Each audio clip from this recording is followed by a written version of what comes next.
शिव कथा कहती है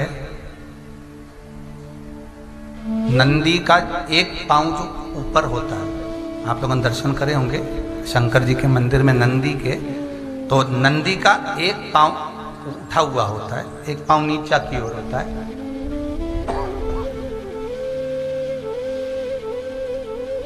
शिव पुराण की कथा कहती है, मान लो कोई हड्डी से जुड़ा हुआ रोग, नेत्रों से जुड़ा हुआ, मस्तिष्क से जुड़ा हुआ कोई रोग रहता है, तो एक नीले कलर का फूल आता है महाराज, उस फूल में हल्दी डालकर गुरुवार का प्रदोष पड़ने पर जो नंदी के पांव के पास समर्पित कर देता है महाराज, उसका रोग धीरे धीरे समाप्त होने लगता है। लिंग पुराण कहती है कि नंदीश्वर भगवान के सामने जो पुष्प समर्पित करा जाता है उसको, ये तो लिखा था स्कंद पुराण और शिव पुराण। लिंग पुराण कहती है जो फूल आपने समर्पित करा उसको लाकर पानी की बाल्टी में डालकर आप स्नान भी कर सकते हो, उससे भी हड्डी के जितने रोग होते हैं उसमें आराम लगने लगता है। जैसे कहीं शरीर नहीं चल रहा, हाथ झुन्न पड़ रहा है, हाथ काम नहीं कर रहा, हाथ में झुनझुनी आ रही है, कंपन आ रहा है, उसमें भी ये प्रयोग काम, पर होना चाहिए बृहस्पतिवार की प्रदोष। कौन से वार की? बृहस्पतिवार, गुरुवार की प्रदोष। सब लोग जम के तो बोलो जरा, जानते हो ना सब। मिट्टी का पार्थिव शिवलिंग का निर्माण जब हम करते हैं तो दुनिया के लोगों को लगता है कि हमने शिवलिंग बनाया,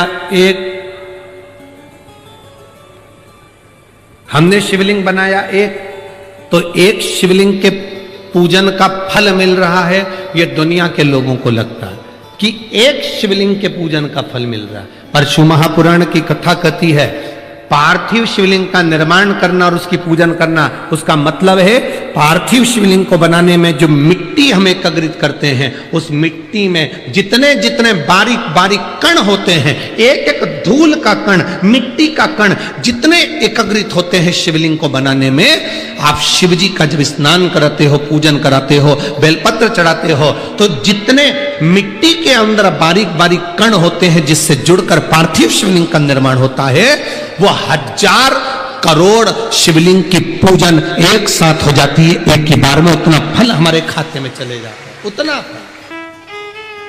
शंभो शरणे मांगू घड़ी रे,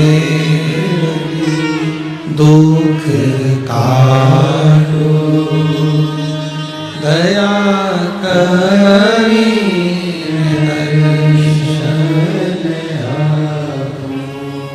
शंभो शरणे मांगू घड़ी रे घड़ी, दुख काटो दया करी मैं दर्शन आपो। एक पार्थिव शिवलिंग का निर्माण करना मतलब लाखों शंकर भगवान के स्वरूप की पूजन कर, एक पार्थिव शिवलिंग का निर्माण कर।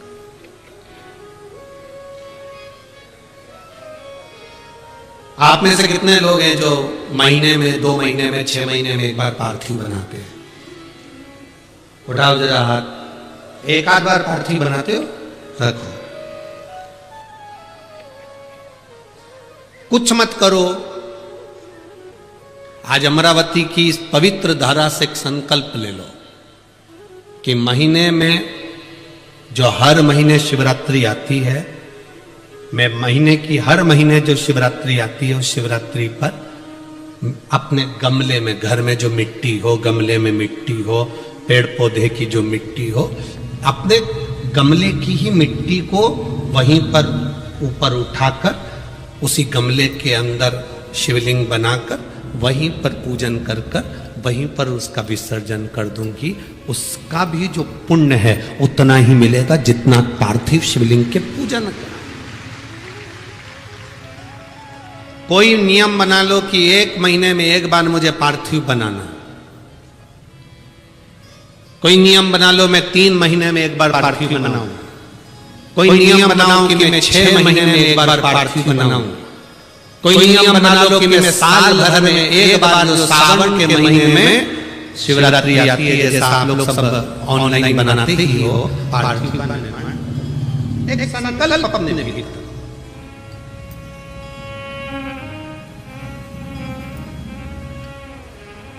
संकल्प का फल बाबा क्या देगा ये आपको मालूम पड़ेगा।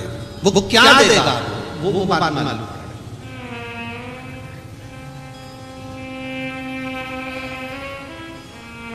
और तेरी कृपा बिना न हिले एक भी अणु, लेते हैं श्वास तेरी कृपा से तनो तनो। हे गंगाधर मुक्तिहार ओंकार तू, भोले ओंकार तू, आनु शक्ति हर शंभो तारिकार।